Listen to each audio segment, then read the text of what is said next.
കൂട്ടുകാരെ, ഇന്ന് ഇങ്ങനെ ഒരു പച്ചടിയാണ് തയ്യാറാക്കുന്നത്. ഒരു വെള്ളരിക്ക പച്ചടി വെറൈറ്റി രീതിയിലാണ് ചെയ്യുന്നത്.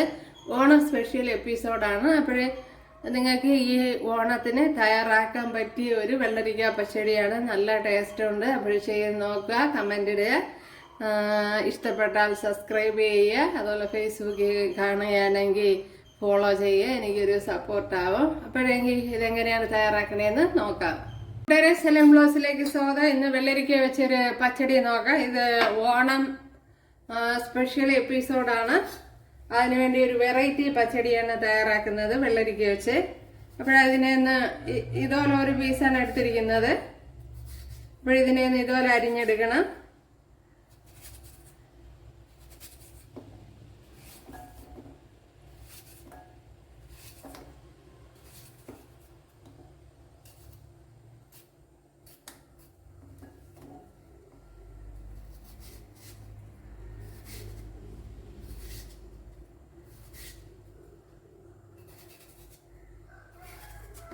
ഇതുപോലെ ഒന്ന് അരിഞ്ഞെടുക്കാം. എല്ലാം വേകുവാൻ ആവശ്യമായ വെള്ളം ഒഴിച്ച് എടുത്തിട്ടുണ്ട്. അതിലേക്ക് ഒരു ചെറിയൊരു പീസ് ഇഞ്ചി ഇട്ട് കൊടുക്കാം. അതേപോലെ തന്നെ ഒരു പച്ചമുളക് അത് ഇതുപോലെ കട്ട് ചെയ്തെടുത്തിട്ടുണ്ട്, അത് ഇട്ട് കൊടുക്കാം. ഇനി ഇതൊന്ന് അടച്ചു കൊടുക്കാം. അപ്പോഴേ ഒരു പിടി തേങ്ങ, അതുപോലെ ഒരു പച്ചമുളക്, 1/4 ടീസ്പൂണ് ജീരകം, ഇത്രയൊന്ന് ഫൈനായിട്ടൊന്ന് അരച്ചെടുക്കണം. ഇവിടെ ഒരു 3 കൊച്ചുള്ളി. അപ്പോഴിവിടെ വെള്ളരിക്കയെല്ലാം വെള്ളരിക്കയെല്ലാം വെന്ത് വന്നിട്ടുണ്ട്, കണ്ടല്ലേ. അപ്പോൾ ഞാൻ ഒഴിച്ച വെള്ളവും കറക്റ്റായിരുന്നു. ഇനി ഇത് മാറ്റി വയ്ക്കാം. ഇവിടെ 1 ടേബിൾ സ്പൂൺ ഓയിൽ ഒഴിച്ചു കൊടുത്തിട്ടുണ്ട്, കടുക് കൊടുത്തിട്ടുണ്ട്. ഇതിലേക്ക് വറ്റൽമുളക് ഇട്ട് കൊടുക്കുക.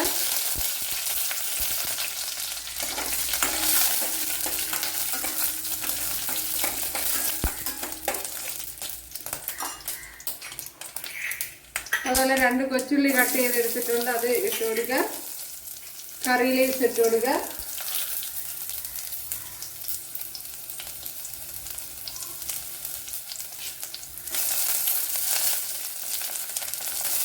കുറച്ച് വ്യത്യാസപ്പെടുത്തിയാണ് ഇത് ചെയ്യുന്നത്.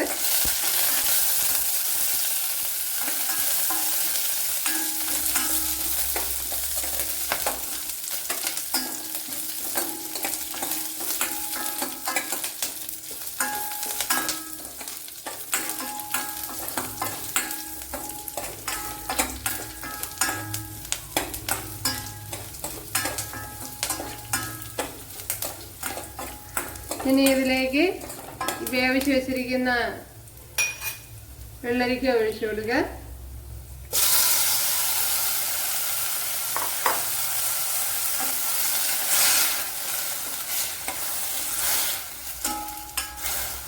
അത് കഴിഞ്ഞ് അരപ്പ് ഒഴിച്ചു കൊടുക്കുക.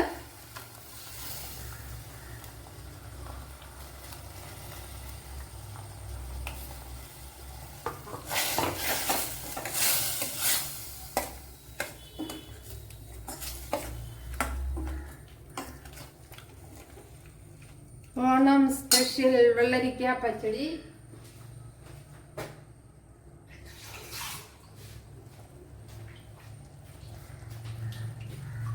ഈ ജാറ് കഴുകി ഒരു ഉള്ളോളം വെള്ളം ഒഴിച്ചു കൊടുക്കുക. വെള്ളം കൂടാൻ പാടില്ല. അതുപോലെ അരയ്ക്കുമ്പോഴും പച്ചടിക്ക് തേങ്ങ അരയ്ക്കുമ്പോഴും ശ്രദ്ധിക്കണം, വെള്ളം കൂടാൻ പാടില്ല. എങ്കിൽ പച്ചടി എന്ന് പറയുമ്പോൾ നമ്മൾ കോരി വെക്കുമ്പോൾ അവിടെ തന്നെ ഇരിക്കണം, ഒഴുകി പോകാൻ പാടില്ല. ആ പരുവത്തിനായിരിക്കണം. അപ്പോൾ ഇനി ഉപ്പിട്ട് കൊടുക്കാം. അപ്പോൾ നമ്മൾ നേരത്തെ ഉപ്പിട്ടിരുന്നു, അതുകൊണ്ട് തന്നെ ശകലം ഇട്ട് കൊടുക്കാം. പച്ചടിക്കൊക്കെ വളരെ ശ്രദ്ധിച്ച് ഉപ്പ് ഇടാവൂ, അല്ലെങ്കിൽ കൂടിപ്പോവും. അപ്പോഴിനി അരപ്പിൻ്റെ പശശവയൊക്കെ ഒന്ന് മാറ്റിയെടുക്കണം. ഇവിടെ ഇപ്പോൾ തിളച്ചിട്ടുണ്ട്. ഇപ്പോഴൊന്ന് നോക്കട്ടെ.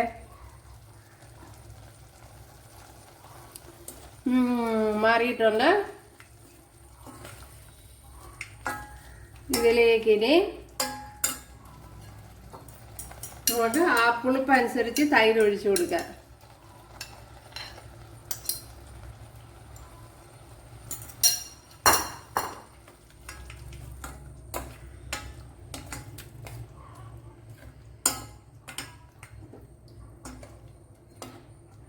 അപ്പോൾ ഇനി തിളപ്പിക്കാൻ പാടില്ല. ഞാൻ ഇപ്പോൾ തീ ഓഫ് ചെയ്തിട്ടുണ്ട്.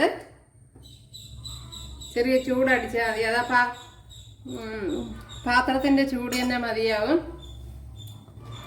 ഇനി ഇതിലേക്ക് ശകലം കടുക്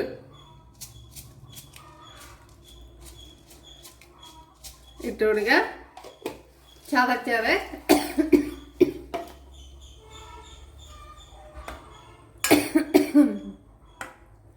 അപ്പോഴും നമ്മുടെ സൂപ്പർ ടേസ്റ്റി പച്ചടി ഇവിടെ റെഡി ആയിട്ടുണ്ട്.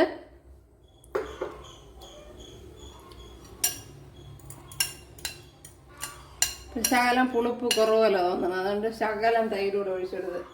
എന്തായാലും ഇനി ബാക്കി വെച്ചിട്ട് കാര്യമില്ല, അതും കൂടെ ബാക്കി കൂടെ ഒഴിച്ചു കൊടുക്കുക. ഓക്കെ,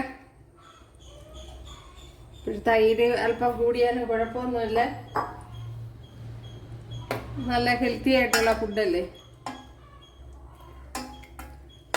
അതുകൊണ്ട് വലിയ കുഴപ്പമൊന്നുമില്ല. ഇനി നോക്കാം പുളിപ്പൊക്കെ എങ്ങനെയുണ്ടെന്ന്. സൂപ്പർ. ഇപ്പോൾ സൂപ്പർ പച്ചടി ഇവിടെ റെഡി ആയിട്ടുണ്ട്. സൂപ്പർ ടേസ്റ്റില് പച്ചടി ഇവിടെ റെഡി ആയിട്ടുണ്ട് ഉണ്ടല്ലേ. ടേസ്റ്റി പച്ചടി. അപ്പോഴെല്ലാവരും ഇതുപോലെ ഈ രീതിയിലൊന്ന് ചെയ്ത് നോക്കുക. അപ്പോഴും ഇഷ്ടപ്പെട്ടാൽ സബ്സ്ക്രൈബ് ചെയ്യുക, എനിക്കൊരു സപ്പോർട്ടാവും. അപ്പോഴടുത്തൊരു വീഡിയോ ആയിട്ട് കാണാമെന്ന് പറഞ്ഞുകൊണ്ട് എല്ലാവർക്കും താങ്ക്സ്.